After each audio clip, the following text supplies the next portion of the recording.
Assalamualaikum warahmatullahi wabarakatuh. Hai mams, hai bunda-bunda dan hai teman-teman semuanya.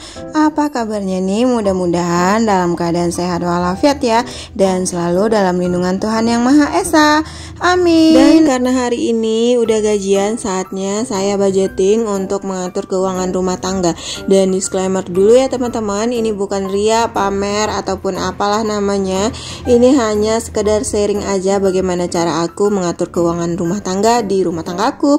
Dan ini kalau untuk budgetingnya ini untuk sebulan ke depan ya teman-teman, tepatnya budgeting bulan Agustus. Dan di sini aku melampirkan untuk pendapatan itu di angka 4.500.000 karena gaji UMR ya teman-teman.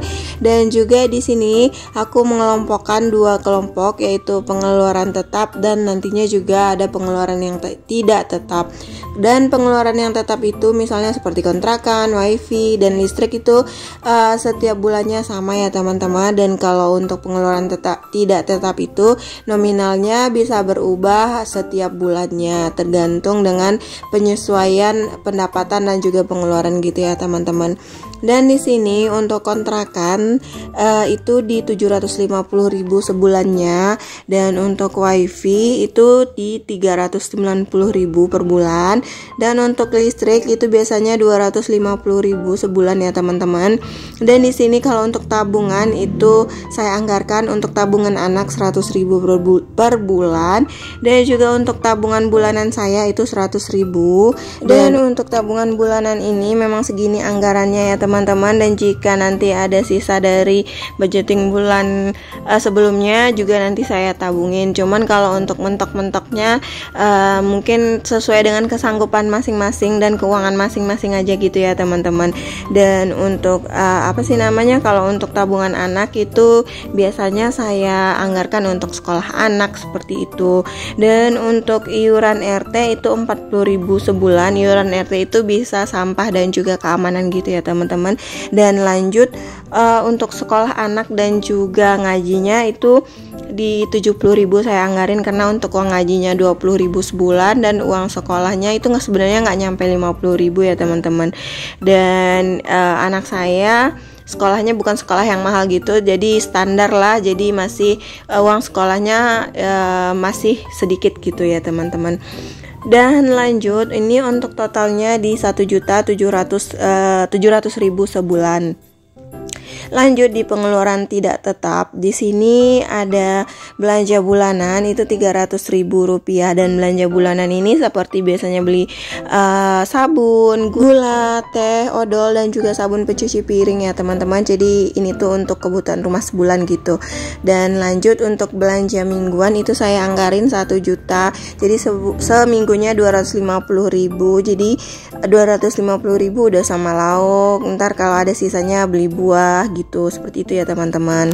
Lanjut untuk ongkos pak suami itu untuk bensin itu saya anggarin 500.000 rupiah karena kerjanya jauh ya teman-teman di Kebayoran, sedangkan kami itu ngontraknya di daerah Citayam, jadi lumayan jauh ya ke tempat kerjanya, jadi membutuhkan bensin motor gitu ya teman-teman. Dan pernah saya tanyain kepada pak suami, kenapa kita nggak cari kontrakan yang dekat kantor aja? Terus pak suami jawab, di sana kebutuhan hidup itu udah serba mahal di kota, jadi nanti takutnya nggak mencukupi dengan gaji segitu. Untuk kontrakan mahal, apa-apa serba mahal, sekolah mahal kalau di kota ya teman-teman. Dan kami memutuskan untuk tinggal di pinggiran kota aja.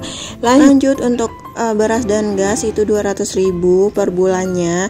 Terus untuk skincare 100.000 karena nggak setiap bulan beli skincare gitu ya teman-teman. Jadi 100.000 itu udah cukup. Dan untuk jajan anak itu 200.000 per bulan. Dan untuk dana daruratnya 200.000 per bulan. Dan untuk hiburan biasanya makan di luar atau jajan cemilan atau nongkrong di luar gitu ya teman-teman, itu saya anggarin 200.000. Terus untuk servis motor itu saya anggarin 100.000. Untuk totalnya 2.800.000. Dan untuk total keseluruhannya itu udah di 4.500.000 gitu ya teman-teman. Dan ini alhamdulillah cukup dari bulan ke bulan, dan disyukuri aja berapa pendapatannya. Dan untuk rezeki lainnya bisa kita cari ya teman-teman, yang melalui apa aja, bisa kerja paruh waktu atau apa gitu ya teman-teman. Tapi untuk saya anggarin ini ya pure untuk gaji bulanan yang setiap bulannya itu nominalnya sama dan pendapatannya tetap gitu ya teman-teman. Kalau untuk yang lain yang dapat di luar ini nggak tetap. Dan ini saya mau liatin ke teman-teman, ini dalam bulan ini saya dapat hadiah cash itu 450.000 gitu ya teman-teman, di luar produk-produk yang lain. Cuman kalau untuk hadiah ini cairnya nggak secepat itu ya teman-teman. Ada yang cepat hari itu juga ditransfer, dan ada beberapa yang nunggu sebulan atau ada yang bahkan 2 bulan. Dan ini untuk yang udah cair itu baru 100.000 dan belum cair itu 350.000. Nah ini untuk tambahan tabungan di saya ya teman-teman. Jadi ini yang 100.000-nya saya masukin ke tabungan barengan dengan tabungan bulanan gitu ya teman-teman. Jadi sisanya yang 350.000 yang dapat bulan ini akan saya tambahin atau akan saya gabungin dengan bulan berikutnya. Mudah-mudahan bulan depan lebih banyak dapatnya dibandingkan bulan sekarang ya teman-teman. Nah tadi udah saya masukkan, lanjut saya untuk memisahkan uangnya di masing-masing pos nanti agar uang ini nggak kecampur gitu ya teman-teman, dan mudah dikontrol, jadi kita nggak pusing sendiri gitu ya teman-teman. Dan terima kasih ya teman-teman udah nyeksin video saya sampai saat ini, dan terima kasih juga supportnya. Semoga Allah balas semua kebaikan teman-teman. Dan juga disclaimer sekali lagi, ini bukan ria pamer ya teman-teman. Apalah dengan gaji segini saya bisa pamer, banyak yang gajinya lebih tinggi dan juga lebih banyak gitu ya teman-teman. Jadi anggap aja ini sharing, semoga menginspirasi. Kalau nggak menginspirasi ya udah, semoga terhibur gitu ya teman-teman. Dan lanjut, uangnya saya pisahin di dompet pinter ini agar mudah mengontrol keuangannya lagi.